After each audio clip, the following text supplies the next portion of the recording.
कुर्बानी के जज्बे से जागा है हिंदुस्तान, हिंदुस्तान, हिंदुस्तान,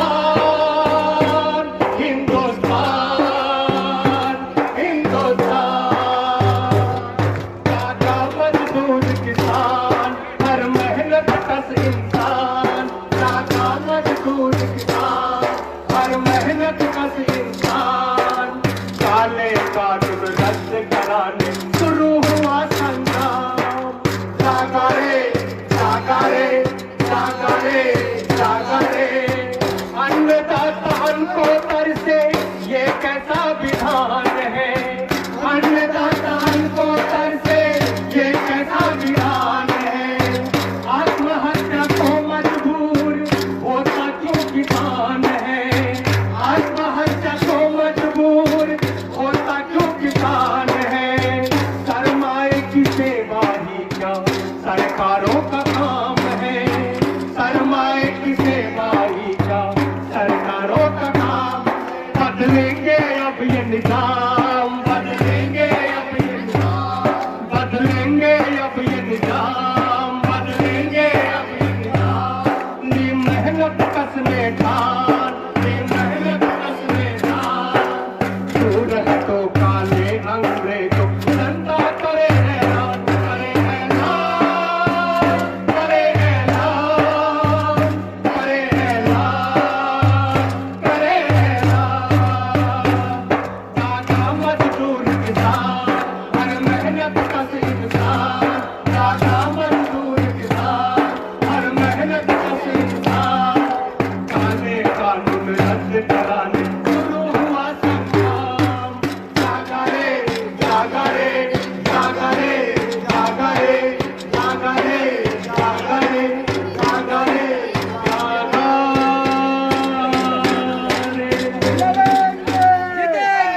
किसान मजदूर एकता जिंदाबाद, किसान मजदूर एकता जिंदाबाद, जिंदाबाद।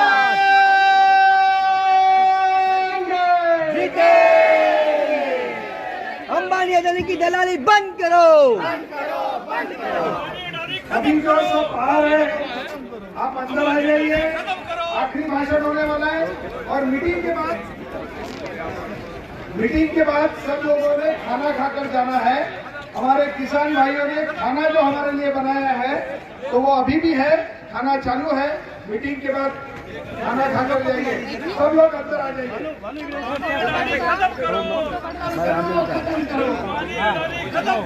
खत्म करो, खत्म करो। अडानी अंबानी की जागीर नहीं, ये हमारा है, ये देश हमारा है। लेकर देश को बचाने वाले बहुत सारे संगठन यहाँ से हैं, सभी को मौका नहीं मिला है।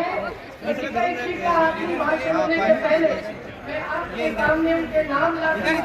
स्वराज इंडिया के लोग यहाँ आए हैं, तालियां बजाने को कोई मनाही नहीं है। यहाँ कोई मोदी जी उपस्थित नहीं है और के कह सकते हैं। हर आत्म संघर्ष समिति के लोग भी आए हैं, तालियां बजाइए। रिपब्लिकन यहाँ उपस्थित है, तालियां बजाइए।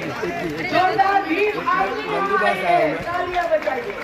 और यहाँ वाम मराठवाड़ी नावासा और माहौल के विस्थापित यहाँ आए हैं, तालियां बजाइए।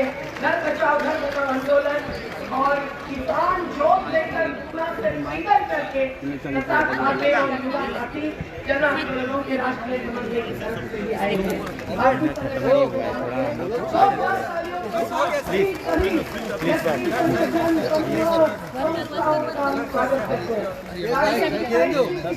पहचान की जरूरत नहीं है।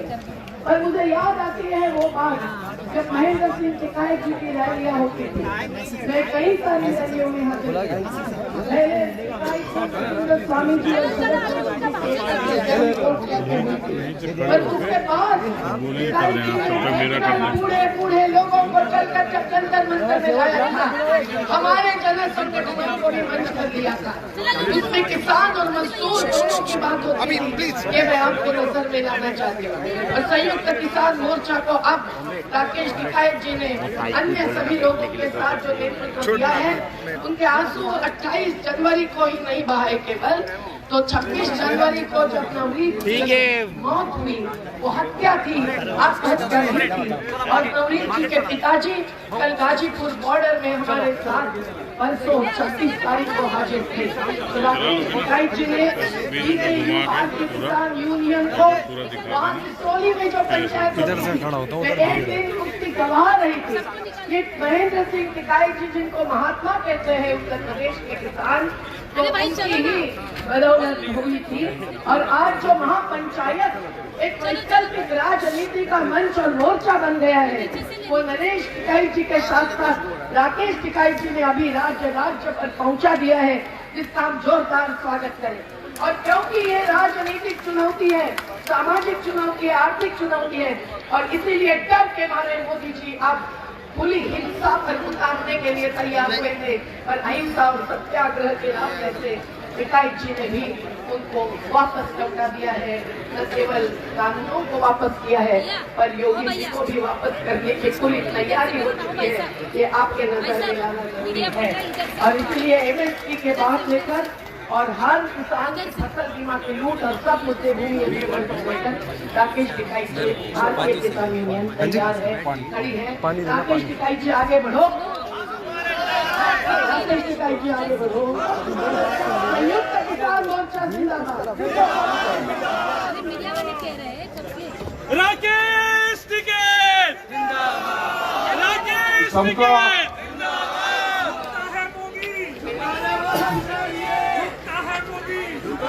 सबका धन्यवाद। समस्त संयुक्त किसान मोर्चे के जो लीडर्स यहाँ आए, उनका धन्यवाद। सभी किसान मजदूर, मेरी बहनें, उनका धन्यवाद। पत्रकार बंधु, पुलिस प्रशासन के लोग, उन सबका धन्यवाद है। यहाँ पे ये आजाद मैदान, जिसका नाम आजाद, यहाँ पे 2 बार बड़ी पंचायतें की, वीर सिंह जी ने बताया। यहाँ पे ऑन रिकॉर्ड गिरफ्तारियां दी हमने, दलित में दी। और पुलिस प्रशासन के पास में जब व्यवस्था नहीं थी, तो इसी आजाद मैदान को जेल बनाया गया, पूरे को जेल बनाया। जेल से सुविधाएं ये होती है कि फिर जब जेल बनेगी तो सरकारी मेहमान बन गए। तो जब सरकारी मेहमान बन गए तो उनके खाने पीने का इंतजाम भी यहाँ के पुलिस फोर्स ने किया। पूरी रात लगी रही, पूरी गाड़ियां बॉम्बे की चारों तरफ लगी रही। लेकिन जब ये बीच में जो कंस्ट्रक्शन है, ये नहीं था, ये पूरा मैदान था बड़ा, यहाँ पे लाखों लोग थे। एक समझौता हो गया कि 71,000 लोग ऑन रिकॉर्ड गिरफ्तारी देंगे। प्रशासन न माना कि 71,000 लोग हैं, 6 लाखों चलो जितने में भी बंदा। ये तो आजाद मैदान, ये ऐतिहासिक जगह किसान आंदोलनों की रही है। आज भी इस मैदान में आए जो मजदूर आए, जो आदिवासी लोग आए, जो पालघर और आदिवासी लोग, हम करीब 8-10 दिन पहले वहां पे गए थे। जिस हिसाब से उनके जंगलों को नष्ट करा जा रहा है, उनकी जमीनें ली जा रही है, और एक का गांव में, एक का खेत में 2 तरह के मुआवजे वहां पे दिए गए। वे अनपढ़ लोग थे वहां पे, जिनकी जमीन छीनने का काम करा जा रहा है, जो जंगलों को काटने का काम किया जा रहा है। एक नारा हम हमेशा देते थे, जो जल, जंगल और जमीन पे उनका अधिकार है, जो उसमें रहते हैं। जो वहां पे फसलें पैदा होती थी, जो चीको, जो पहाड़ी अनाज वहां पे पैदा होता था, जब उनके जल्लूस में हम गए तो बहुत तरह का अनाज, जो ट्रेडिशनल अनाज था, वो लेकर गए। उसकी मार्केट बहुत ऊंची मार्केट उसकी हो सकती है।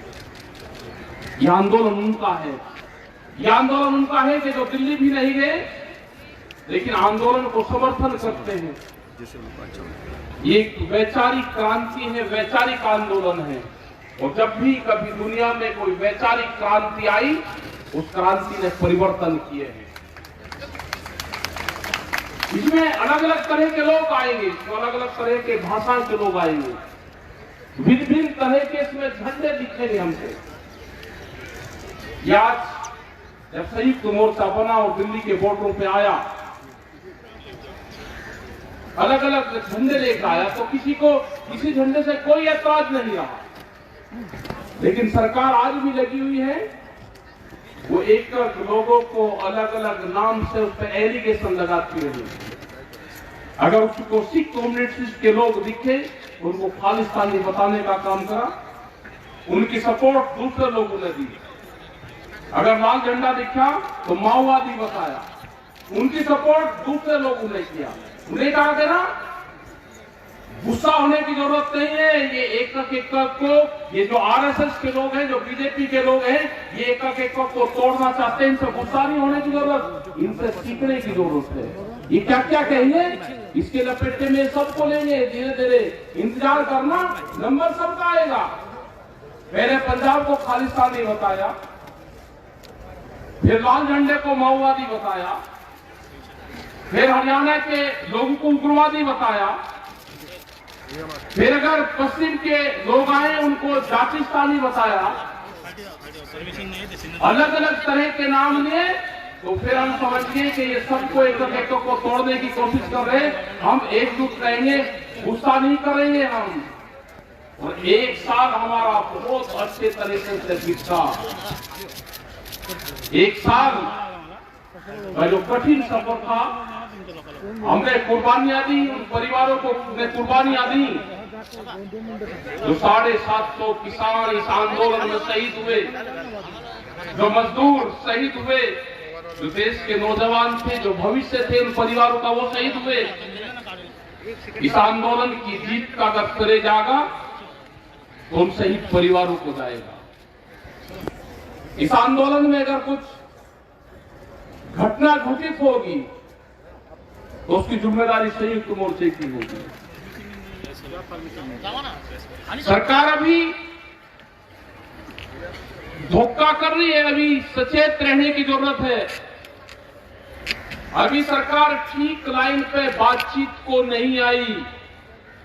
सरकार षड्यंत्रकारी है, वो धोखेबाज है, वो बेईमान है, वो भी किसान समाज को, मजदूर को नीचा दिखाने की कोशिश कर रही है। आज भी वो इस शिक्ष में है कि किसानों को कैसे नीचा दिखाकर इनको घर भेज दिया जाए। अभी उनका प्लेटफॉर्म साफ नहीं है, उनके मन साफ नहीं है, अभी वो बातचीत करने को कोई तैयार नहीं है। अभी हमारे मुद्दे हैं। ये कहते हैं कि अभी 10 दिन का एक एलिगेशन सम्मेलन चलेगा, एलिगेशन सम्मेलन, उसमें सचेत रहना हमको, सबको घबराना नहीं। अभी चलेंगे, जितने भी हमारे पेपर के साथी हैं वो एक ही क्वेश्चन आपसे करेंगे कि 3 कानून वापसी हो गया, आप घर क्यों नहीं जा रहे। ये 10 दिन का अभियान चलेगा, उसमें सचेत रहना, घबराने की जरूरत नहीं उससे।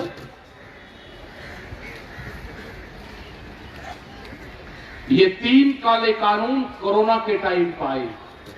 कोरोना एक देश में बीमारी थी, कोरोना देश की जनता के लिए बीमारी थी, 3 कानून भी देश की जनता के लिए बीमारी थे।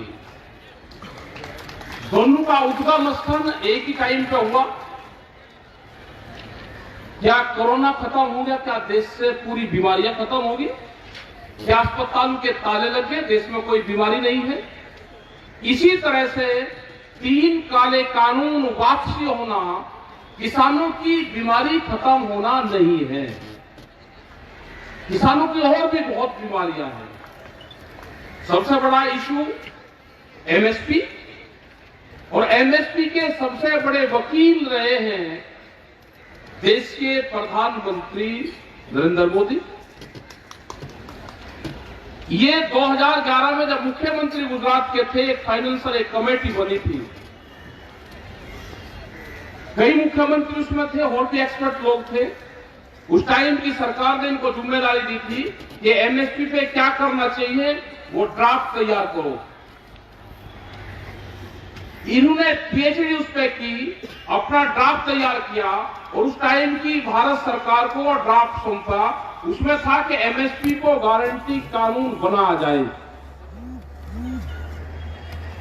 जिन विद्यार्थियों ने एमएसपी पे पीएचडी की हो, वो उस पे वकालत करी हो, अपना वकालतनामा लगाया हो, उनका प्रमोशन यहाँ आज वे जज बन गए, देश के प्रधानमंत्री बन गए, उनकी कोर्ट में फैसला चला गया। अब दूसरी कमेटी की जरूरत कहां है? उन्होंने तो उसमें पीएचडी की है। देश की जनता को धोखे में रखा जा रहा। कहते हैं कि एमएसपी से बड़ा नुकसान होगा। आप कहो ना एक्सपर्ट क्यों कुआरियों को धोखा होगा? आप कहो कि एमएसपी किसानों के लिए नुकसान का सौदा है। अगर हम एमएसपी देंगे, उस पर गारंटी देंगे, तो उससे किसानों को नुकसान होगा। आप कहो, हम कह रहे हैं कि हमको फायदा होगा, आपको एमएसपी। लेकिन एमएसपी इसलिए नहीं देना चाहते कि बड़े व्यापारी जो उद्योगपति इनके हैं, उनके गोदाम बनवा दिए, सस्ता अनाज खरीद के उन गोदामों में भरा जाएगा, देश के किसानों की अनाज की लूट होगी, इसलिए एमएसपी देना नहीं चाहते। आपने बड़ी बड़ी कंपनियां यहां पर देखी होगी, कुछ लोग होंगे ये जिन्होंने केएफसी, मैकडोनल्ड्स, ये बड़ी कंपनियां जो फूड चेन है, जो भोजन का व्यापार करती है, बॉम्बे में होंगे, हमारे पत्रकार साथी होंगे या और भी बहुत लोग होंगे जो पढ़े लिखे हमारे बच्चे हैं, वे जरूर इसमें होंगे। उनसे आप एक चीज पूछना कि बचा हुआ भोजन हमको किसी गरीब बस्ती में देना है, आपको भोजन हमको दे दो, किसान को आपका भोजन बचता है। आपको बचा हुआ भोजन ये कंपनियां कभी नहीं देगी। उन्हें कहा कि ना हम बिलिंग से ये भोजन बिलिंग से अलग भोजन दे ही नहीं सकते। उनका है कि बचा हुआ भोजन कैमरों के सामने डस्टबिन में जाता है। अपने नौकर को भी नहीं देते जो पूरा दिन वहां पे काम करता है। अगर गुलाब जामुन उसका खाने का मन करा और बची हुई गुलाब जामुन है, वो खा नहीं सकता। वो शाम को जब क्लोजिंग, उसके दरबार का क्लोजिंग होगा, वो डस्टबिन में गिन के उसको डिस्ट्रॉय करा जाता है। उन्होंने कहा कि ये फ्री की वस्तु नहीं है,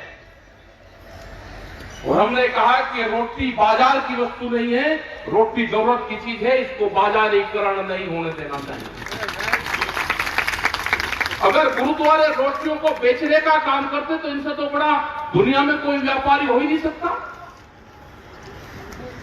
मतलब गुरुद्वारे रोटियों को खिलाने का काम करते हैं, ये बड़ी कंपनियां रोटियों को बेचने का काम करती है।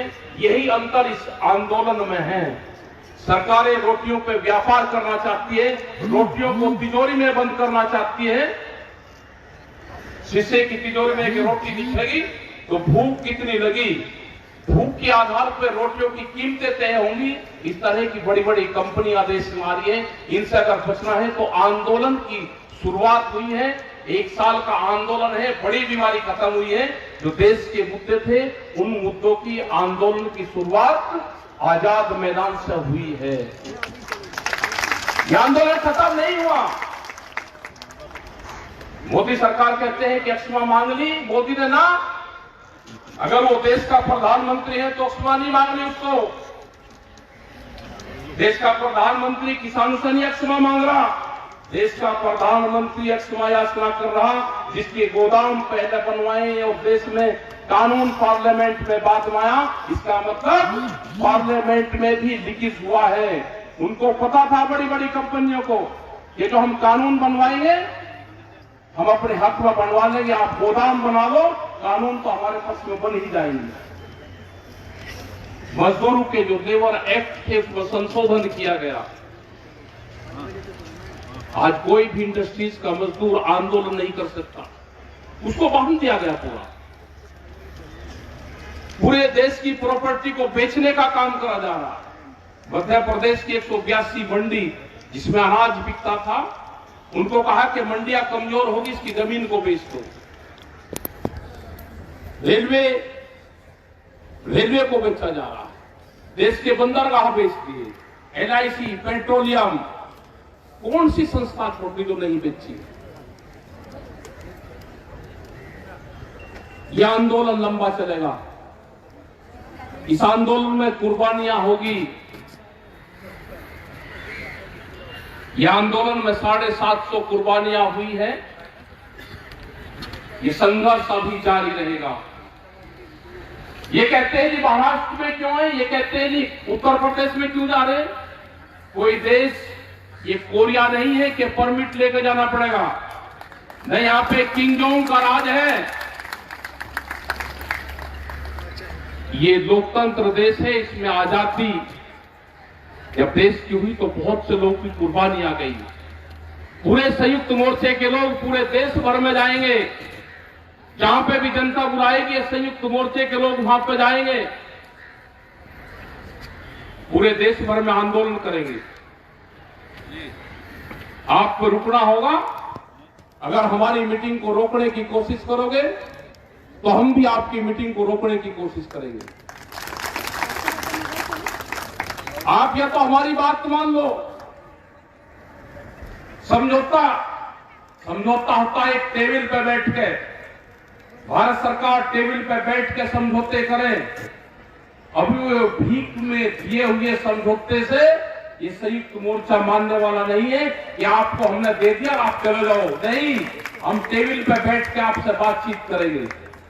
अब ये जाने वाले हैं सीड बिल, बीज का कानून। बड़ी बड़ी कंपनियों का उसका बीज का अधिकार होगा। ये जाना चाहते हैं डेयरी फार्मिंग पे कानून। बाहर की कंपनियां यहां पे दूध का व्यापार करेगी। ये जानना चाहते हैं कि 10 साल पुराना ट्रैक्टर, डीजल पंप कोई देश में ना चले। ये कानून ये लेकर आ गए। या कोई बच सकता है कि 10 साल में ट्रैक्टर, पंपिंग सेट ये कोई लोग बदल दे? या जो बीजेपी के लोग हैं जिन्होंने इनको वोट दिया, उनके नेता ये लिख के एफिडेविट देने को तैयार हैं कि हम 10 साल में अपना पंपिंग सेट सब कुछ बदल देंगे? कोई बदलने को तैयार नहीं है। उन्होंने कहा कि हटना नहीं, हमारी मजबूरी है कि हम बोल नहीं सकते, लेकिन आप हटना नहीं, ये देश को बर्बाद करेगा, इसको हटा दो। आपस में तोड़फोड़ है इनमें। बहुत से लोग इस मकर जाल से इनसे निकलना चाहते हैं बाहर, लेकिन उनको बांध लिया सबको। लोग आंदोलन करते हैं तो उस पर पर्चे दर्ज। हमने कहा कि आंदोलन के दौरान के मुकदमे वापसी लेने होंगे। जो किसान शहीद हुआ उनको कंपनसेशन देना होगा। जो और समझौते भारत सरकार जो कानून लेकर आना चाहती है इस पर बातचीत करनी होगी।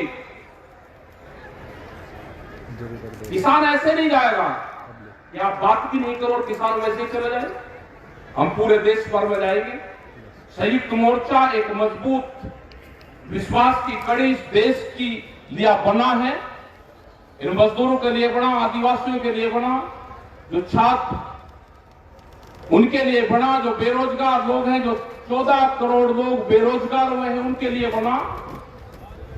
इस पे देश की जनता को विश्वास है और पूरा संयुक्त मोर्चा देश को विश्वास दिलाता है कि जहां जहां पे भी आंदोलन होंगे और कोई भी संगठन इनको बुलाएगा तो हम उस पे जाएंगे।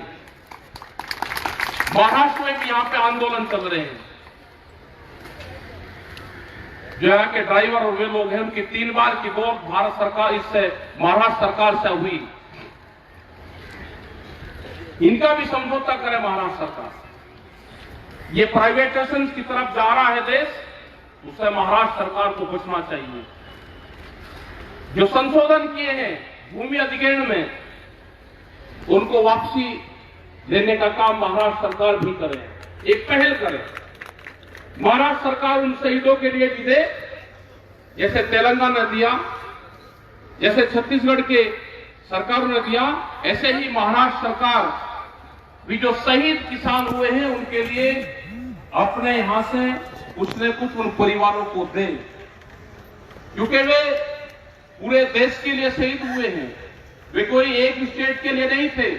वे भारत सरकार के खिलाफ आंदोलन में शहीद हुए तो पूरे देश की सरकारों की जिम्मेदारी बनती है कि उनके परिवारों को पालन पोषण भरण करने के लिए कुछ न कुछ आर्थिक मदद उनको दे।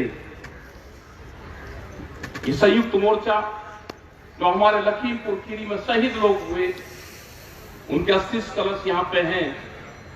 आज इनको समुद्र में जाएंगे, विसर्जन करेंगे। सभी लोग जो भी प्रोग्राम यहाँ के होंगे जो भी यहाँ की कमेटी है उसने जिस तरह से भी तय किया है उनके साथ में हम जाएंगे। और भी बहुत से इशू हैं, आप इकट्ठे रहो, इसी तरह से मीटिंगें करते रहो, तो ये आंदोलन पूरे देश भर में चलता रहेगा। ये नहीं कि सब लोग दिल्ली जाएंगे तो आंदोलन होगा, आप अपने शहर में रहोगे तो भी आंदोलन जारी रहेगा। ये वैचारिक क्रांति है, ये वैचारिक क्रांति है, ये देश में जारी रहेगी। बड़ा सहयोग सब लोगों का रहा, गुरुद्वारों का बड़ा सहयोग रहा है इस आंदोलन में। जय श्री अकाल। बड़ा सहयोग रहा है। जो गुरुद्वारों को चलाने वाले, जो लंगर चलाने वाले हमारे बापे हैं, वे कभी स्टेज पार के बोलते नहीं, लेकिन बड़े सेवा भाव से जहां पे भी मीटिंगें होती हैं तो उनको कह देते हैं तो वही लंगर उनका फूक जाता है। पूरा दिल्ली में जो आंदोलन चल रहा, बड़ा योगदान उनका है, तो हम उनका भी धन्यवाद देना चाहेंगे। हम धन्यवाद समस्त लोगों का धन्यवाद जो यहाँ पे आए, जो पत्रकार बंधु है। हमको पता है कि आपकी बहुत सी मजबूरी प्रेस वालों की है, कैमरा और कलम पे बंदूक का पहरा है, बहुत अच्छे, उसके बाद में भी आप दिखाते हो तो आपका धन्यवाद है। बहुत अच्छे।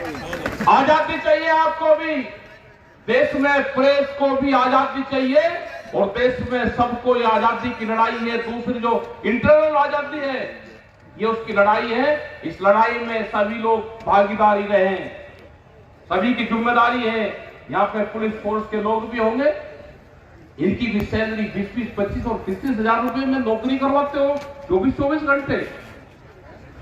इनको भी टीचर के बराबर आप सैलरी 60 और 70 हजार रुपए क्यों नहीं देते? इनका भी आप मकान देखोगे तो 500 स्क्वायर फीट में इनका मकान है। किसी भी पुलिस वाले से आपकी यारी दोस्ती हो, आपके सरकारी क्वार्टर में आपको ले जाएगा नहीं, क्योंकि उसका एक कमरे का क्वार्टर, उसके माँ बाप भी उसमें नहीं रह सकते। आप इनसे ड्यूटी 24-24 घंटे लोगे, आप इनकी पेंशन बंद करोगे, ये आंदोलन नहीं कर सकते, तो इनकी आवाज ये किसान मोर्चा उठाएगा।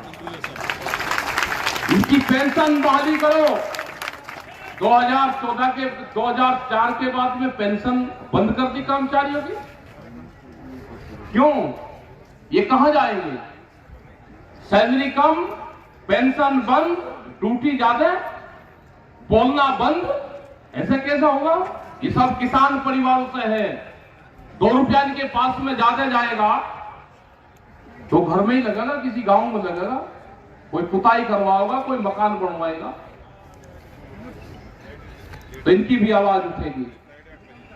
प्रेस के लोग भी बहुत, कहीं न कहीं झगड़ा होता है तो उसमें सबसे पहली रिपोर्टिंग करते हैं, वहां फायरिंग में उसमें मारे जाते हैं, तो इनके लिए आवाज कौन उठाएगा?